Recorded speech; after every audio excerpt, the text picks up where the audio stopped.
आज की कहानी शुरू होती है एक ऐसे रास्ते से जहां से गुजरना किसी भी बुरे ख्वाब से कम नहीं है। फिल्म के स्टार्ट में हम एक ऐसे कपल को देखते हैं जिनकी कार सुनसान सड़क के बीचों बीच खराब हो जाती है। वो शख्स अपनी गाड़ी ठीक कर रहा होता है। गाड़ी ठीक ना होने पर वो अपनी वाइफ को किसी को कॉल करने के लिए कहता है। इतना बोलते ही सीन कट हो जाता है। उनके साथ क्या हुआ ये हमें नहीं दिखाया जाता। अब हम देखते हैं दो दोस्तों को, एमिली और लेस्ली को। ये दोनों अपनी कार में एक वेकेशन पर जा रही होती हैं। दोनों काफी खुश लग रही होती हैं। रास्ते में उन्हें एक लड़का मिलता है जो लिफ्ट मांग रहा होता है। लेस्ली एमिली को लिफ्ट देने का कहती है। वो कहती है यहाँ आसपास कोई नहीं है, हमें इसकी मदद करनी चाहिए। एमिली उसे कहती है कि ऐसे इलाकों में सीरियल किलर्स होते हैं जो लोगों को बेवजह जान से मार देते हैं, हमारा यहाँ रुकना ठीक नहीं है। लेस्ली डर जाती है और इस पर एमिली हंसती है। वो कहती है कि वो सिर्फ मजाक कर रही थी, ऐसा कुछ नहीं है।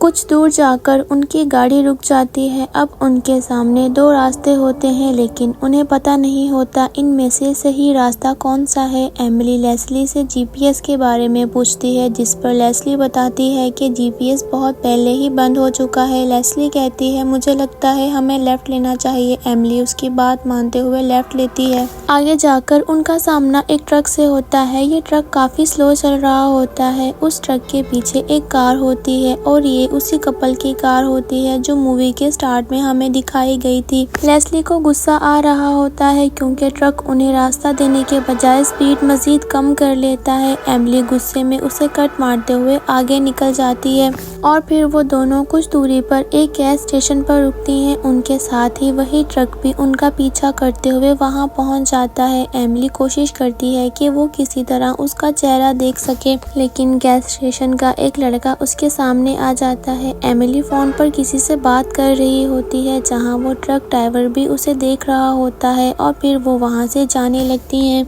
लेस्ली कहती है इससे पहले वो ट्रक फिर से हमारे सामने आए, हमें यहाँ से निकलना चाहिए। वो गाड़ी में बैठ जाती हैं और वहाँ से निकलने लगती हैं। वो लड़का उन्हें बताता है कि गाड़ी में ऑयल कम है मगर एमिली उसे इग्नोर करते हुए वहाँ से चली जाती है। अब एमिली पुरसुकून होकर ड्राइव कर रही होती है और तभी वो ट्रक अचानक उनके सामने आ जाता है। लेस्ली जो कि सो रही होती है वो भी उसके शोर से उठ जाती है। एमिली काफी हैरान होती है क्योंकि अभी तक वो उन्हें कहीं भी दूर दूर तक नजर नहीं आ रहा था, तो फिर कैसे अचानक उनके सामने आ गया। लेस्ली को इतना गुस्सा आता है कि वो ट्रक के पीछे लिखे नंबर पर कॉल करने लगती है लेकिन नेटवर्क ना मिलने पर कॉल नहीं लगती और वो उसे उल्टा सीधा कहने लगती है। आखिरकार एमिली एक शॉर्टकट लेकर ट्रक को ओवरटेक करती है और वो दोनों काफी ज्यादा खुश हो जाती हैं। एमिली कहती है अब हमें वो नजर नहीं आएगा और ये उनकी सबसे बड़ी भूल होती है और वो ट्रक फिर से उनके सामने आ जाता है और इस बार काफी गुस्से में लग रहा होता है और भी काफी तेजी से उनकी तरफ बढ़ रहा था। वो दोनों काफी डर जाती हैं। सामने बच्चे खेल रहे होते हैं। एमिली की कार काफी स्पीड में होती है और अनबैलेंस होने लगती है लेकिन वो किसी तरह उसे कंट्रोल कर लेती है। फिर वो दोनों एक होटल में रुकती हैं और देखती हैं कि वो ट्रक उनकी कार के पास खड़ा है। एमिली कहती है शायद वो यहाँ खाना खाने आया होगा। एमिली को वहाँ बैठे एक शख्स पर शक होता है और वो उसके पास जाकर कहती है हमें परेशान क्यों कर रहे हो, आखिर हमने तुम्हारा क्या बिगाड़ा है। जिस पर उस शख्स को एमिली पर गुस्सा आ जाता है और उनके बीच एक छोटी सी फाइट हो जाती है। अब एमिली बैठकर उस शख्स को देख रही होती है जो ट्रक के पास जा रहा होता है लेकिन वो ट्रक के पीछे खड़ी गाड़ी में बैठकर वहाँ से चला जाता है। तभी वो ट्रक भी स्टार्ट हो जाता है। ट्रक ड्राइवर काफी शातिर तरीके से ट्रक के अंदर ही बैठा होता है। लेस्ली उसके पीछे भागती है ताकि उसका चेहरा देख सके लेकिन वो इसमें नाकाम रहती है। रास्ते में उन्हें वही पुरानी कार मिलती है जो शुरू में हमें ट्रक के पीछे बांधी हुई दिखाई गई थी। वो दोनों डरते हुए कार के पास जाते हैं और उन्हें वहां मौजूद एक शख्स से मदद मांगती हैं। एमिली उस गाड़ी में बैठ जाती है और वो शख्स गाड़ी को धक्का लगाकर साइड पर करने की कोशिश कर रहा होता है और तभी पीछे से वही ट्रक तेजी से आ जाता है और उस कार को टक्कर मारता है। अब एमिली और लेस्ली बहुत डर जाती हैं।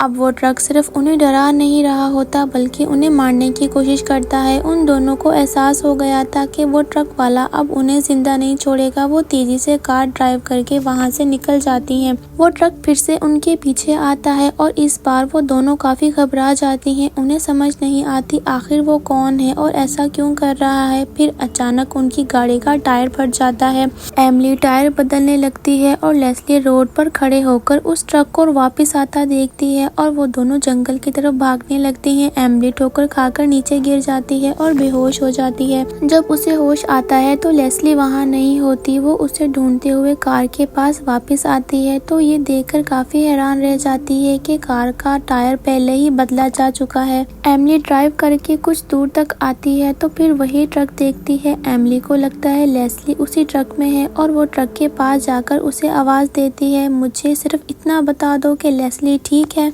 कोई रिस्पॉन्स ना मिलने पर वो वापस अपनी गाड़ी में आकर बैठ जाती है। सामने देखती है तो वो ट्रक तेजी से उसकी तरफ आ रहा होता है। वो जान बचाते हुए वहाँ से निकल जाती है। एमिली एक ऊंची जगह जाकर अपनी कार छुपा देती है और खुद छुपकर उस ट्रक को जाते हुए देख रही होती है। उसके जाने के बाद वो कार में आकर सो जाती है। फिर अचानक वहाँ लेस्ली आ जाती है और वो उसे कहती है, तुम मुझे अकेला छोड़कर आ गई। जिस पर एमिली कहती है, ऐसा बिल्कुल नहीं है, मैं तुम्हें ही ढूंढ रही थी। बात करते करते जब वो सामने देखती है तो वही ट्रक उनकी कार की तरफ आ रहा होता है और देखते ही देखते कार में आकर टक्कर मार देता है। तभी एमिली की आंख खुल जाती है और ये सिर्फ एमिली का एक ख्वाब होता है। आंख खुलते ही सब कुछ पहले जैसा हो जाता है और अब रात हो चुकी थी। एमिली लगातार कार ड्राइव कर रही होती है और बहुत डरी हुई होती है। उसे पुलिस की गाड़ी का सायरन सुनाई देता है। वो खुश हो जाती है ये सोचकर कि अब उसे हेल्प मिल जाएगी और सब कुछ ठीक हो जाएगा। पुलिस वाला उसकी कोई बात नहीं सुनता। वो उसे लाइसेंस दिखाने का कहता है और उससे अपनी गाड़ी में बैठ जाने को कहता है।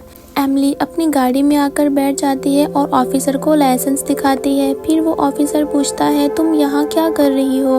वो ऑफिसर को सब बता ही रही होती है। तभी वो ट्रक वहाँ पहुँच जाता है और पुलिस ऑफिसर को टक्कर मारता है और वहीं ऑफिसर की मौत हो जाती है। एमिली ऑफिसर की गन उठाकर फिर से ड्राइव करने लगती है और वो देखती है गाड़ी का फ्यूल खत्म हो रहा है। लेकिन उसकी किस्मत अच्छी होती है, गाड़ी बंद होने से पहले ही वो एक गैस स्टेशन पर पहुँच जाती है। वहाँ का ऑनर उसे कहता है स्टेशन बंद हो चुका है। एमिली उसे गन दिखाती है और फ्यूल भरने का कहती है। वो डर जाता है और फौरन कार में फ्यूल भरने लगता है। फिर एमिली पुलिस को कॉल करके सब बता ही रही होती है। फिर से वो ट्रक अचानक वहां आ जाता है और उसको मारने की कोशिश करता है। किसी तरह वो एक बार फिर अपनी जान बचा लेती है। अब एमिली ने फैसला कर लिया था कि वो और नहीं भागेगी। कार का ऑयल भी अब खत्म हो रहा था। गाड़ी पहले की रफ्तार जैसी नहीं चल रही होती। एमिली इस खेल से थक चुकी थी। वो कहती है, अब बजाय भागने के मैं इसका सामना करूंगी और वो कार को घुमाकर ट्रक के सामने खड़ा कर देती है और दोनों के बीच एक आखिरी मुकाबला होता है। ट्रक तेजी से एमिली की तरफ आ रहा होता है और एमिली भी उसकी तरफ जा रही होती है।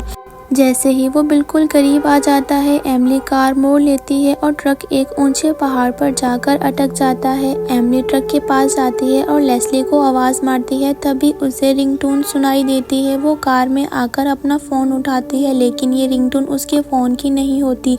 आवाज का पीछा करते हुए वो अपनी कार के पास आती है तो लेस्ली की बॉडी देखती है, जो कि उस किलर ने लेस्ली को मारकर एमिली की ही कार में छुपा दिया था। ये देखकर वो बहुत रोती है और फिर गुस्से में अपनी कार में आकर बैठ जाती है और कार से ट्रक को जोरदार टक्कर मारती है, जिससे वो ट्रक ड्राइवर के साथ ही पहाड़ से नीचे गिर जाता है। आखिर में हमें दिखाया जाता है एक लड़की को जो अपनी कार ठीक करवाने गैरेज आई है। बाकी सब गाड़ियों के साथ वही किलर ट्रक भी मौजूद था।